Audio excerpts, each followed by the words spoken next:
born in San Pedro, California. I was born in '73. I got one older brother and two younger brothers. My older brother was a Southsider. He was in a Hispanic gang. I started hanging out in like 82, 83. So probably a couple years before that, probably like in the end of the 70s. Yeah, because I started hanging out like 84. Compton was they used to come to our hood when the crack era came out. Mm-hmm. So they're the ones that brought the crack era to our projects. Like the Santana blocks brought the era that era to our projects. Yeah, that's the end too. A masked man, a man that go kill with this is really mad. It will kill. This you better watch out. is an M1 carbine, 32 rounds. I can go tear up Lewis Park with this. I can kill about 32 people if I hit them all. Well, was it Santana Black people who started up Dodge City, or no? Was that its own? No. Okay. No. You know what it was? I think my homies started cripping when they was in YA, because all my big homies was locked up when I started hanging out. Then they started coming out. Yeah. Then they start. What I heard was the group, the age above me, they started Second Street Mob. Right.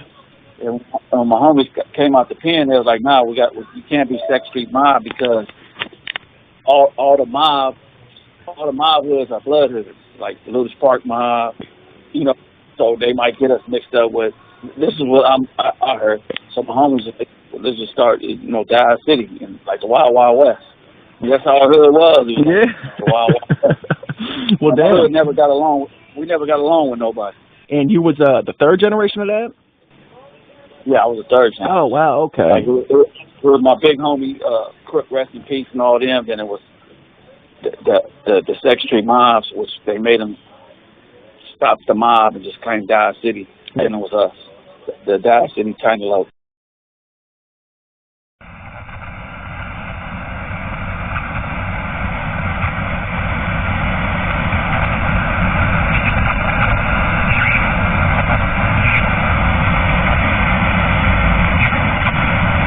I really didn't hear about other like hoods way out there, which I really got to prison.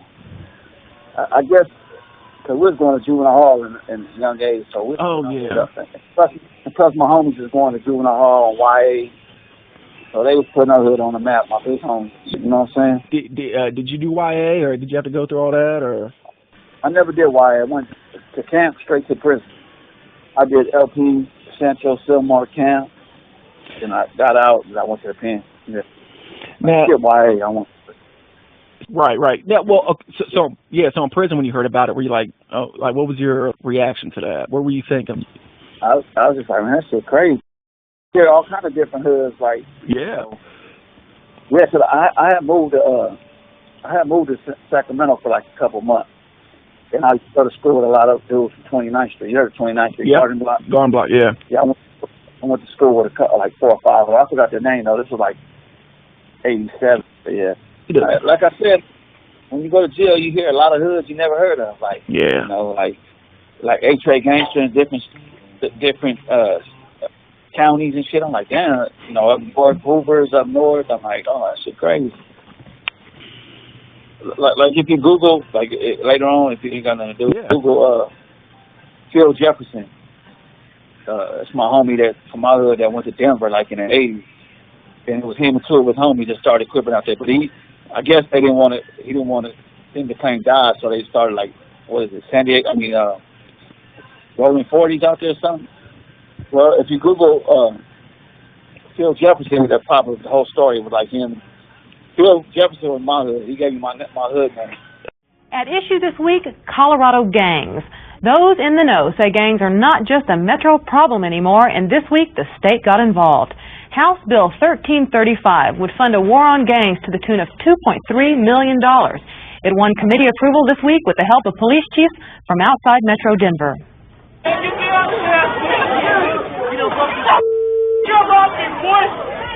Last summer, Delonte Carolina, a Northeast Denver high school student, was killed in a drive-by shooting. He was one of 3 boys killed recently during the war between the Crips and the Bloods. No, listen, I respect gangbanging everywhere. Yeah, especially like in the 80s and 90s, and like maybe the early 2000s. Yeah. If you lasted that era, you good. You know what I'm saying? That was the era to last. You know what I'm saying? Because I know a lot of good motherfuckers from a lot of good hoods. Lost a lot of good motherfuckers. You know what I'm saying? You know what I'm saying? It's just like, it was survival back then. You know what I'm saying?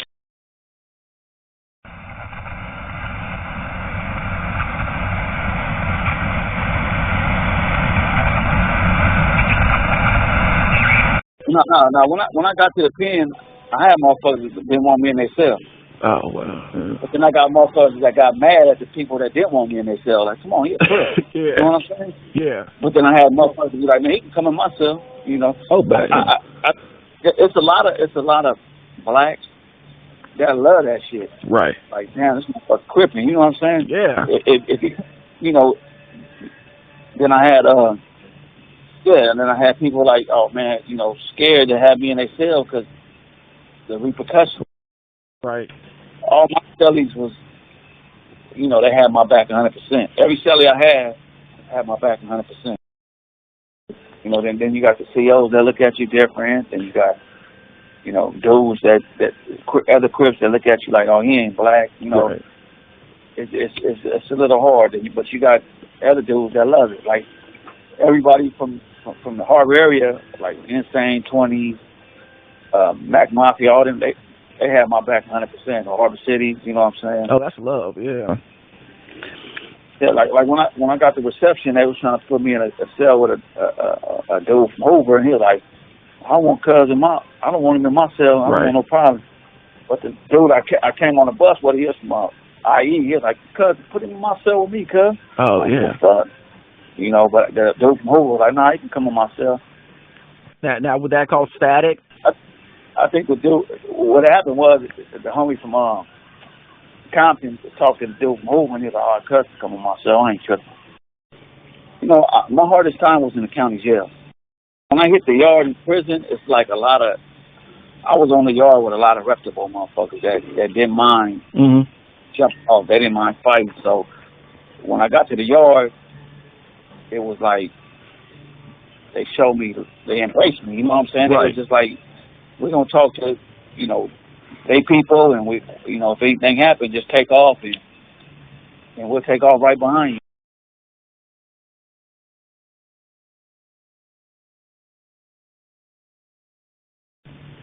I think it was more fighting because you're enclosed. You ain't going nowhere. Right. At least in prison, you get to walk the yard. And you meet motherfuckers. And in the county jail, you might be in a cell with fucking 1 black and 6 Mexicans. Yeah. Because my brother from my neighborhood, and he had a hard time in the county, but not in the pen.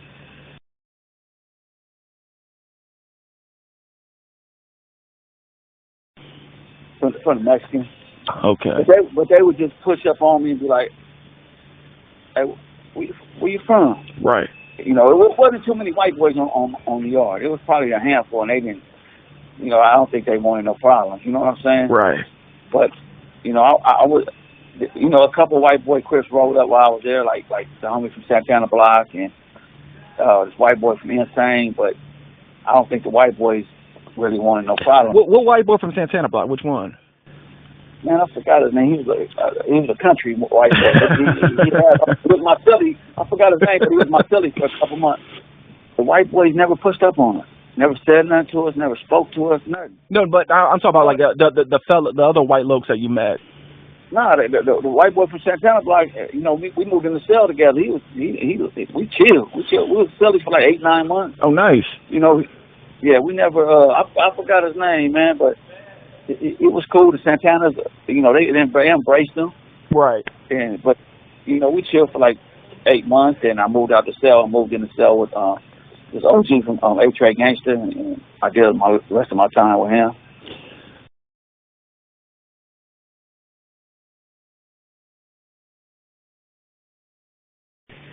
I heard of Snow Rock. People said things about Snow Rock. His name was ringing. I follow Super Cuz on Instagram. You know what? I'm glad that they're getting their props. You know what I'm saying? Because you know they're doing shit. They're doing stuff where a lot of motherfuckers folded. You know what I'm saying? Yeah. A lot of people that try to walk this step. You know, our hood was a lot of hoods where I stay at was like the Waterfront Pie Roads. They had Mexicans from their hood, and a lot of them went to the county jail and folded. Yeah. You know, a lot of people I grew up with folded. You know what I'm saying? Or maybe a handful that made it. You know what I'm saying? When I was in reception, I seen I don't know if he was white or Mexican, but he was from Bounty. You know, I don't know where he was from. He was blood. Right. One of his homies came in and seen him and was like, "What's up, homie?" But he had already folded. He acted like he didn't know. I mean, I look at it like if you fold, you're gonna have problems everywhere you go. You're gonna run into somebody. You're gonna run into an enemy in any prison. Like if it's somebody, if it's a Mexican, you know, that you beef with in your hood, or a white boy you beef with in your hood, you're gonna end up running into somebody in prison. So if you switch up, you ain't gonna have no backup. You're just gonna be left to the wolves. But I think Snow Rock and them, I think they went to the era when it was like racial. You know what I'm saying? Yeah. You know what I'm saying? No, especially that time when they was going to jail. They was going to jail in the 80s. Yeah. And that's when it was on and cracking.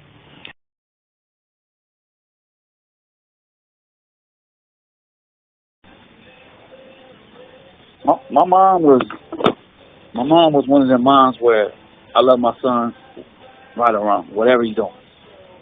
You know what I'm saying? And like I said, when I grew up in the project, it was dominantly black.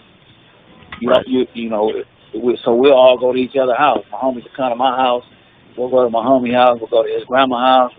So my mom had love for my homies, just like my homies' moms had love for us. Right. You know, that's where we learned our family values. Right.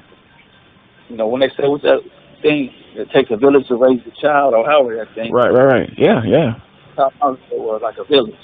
You know what I'm saying? Exactly.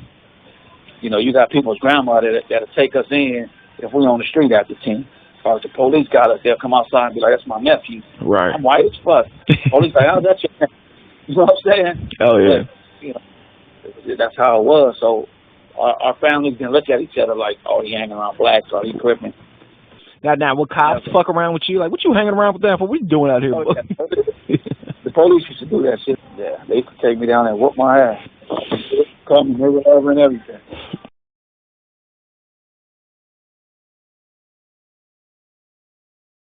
You know, this new generation is like, where do we find these motherfuckers? You know, it ain't like, oh man, let's go down in the projects, stay there. Nah, it's not like that no more. It's like, where these motherfuckers, whose house these motherfuckers sitting in? You know Exactly. But nowadays, this new age, you gotta go look for a motherfucker. You know what I'm saying? So they got it easy. You know. It's right. It's like when we was gang banging, it was loyalty. Now there's loyalty is a word right now. Yeah, you know, you fight one of our homies, you got to fight us all. You shoot one of our homies, you know, that's how we was. You know what I'm saying? We used to have to go to school with a pistol in our back pocket. You know, Exactly. On our backpack. You know what I'm saying? Nowadays, you really ain't got to do that shit. You go down the street. If we go down the street in Compton, niggas gonna be standing outside open. You gonna catch somebody slipping. Nowadays, it's not like that. It's like you might catch a motherfucker on a fluke somewhere, or luckily run into a motherfucker. It's not the same. You know what I'm saying? That's why when people talk about that shit, I'm just like, it's not the same. It's like, you know, I say like it got easier after 2003, 2004. It got way easier. You know, it's just.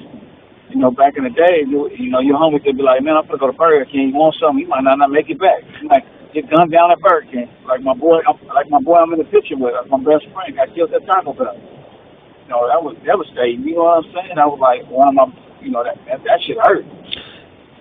Yeah, gas station, whatever. You know, wherever you at in the hood, you got to keep on your feet. You know what I'm saying? I lost a lot of good friends, and hey. A lot. Yeah, and it's crazy. It's sick to say now, like, it was fun.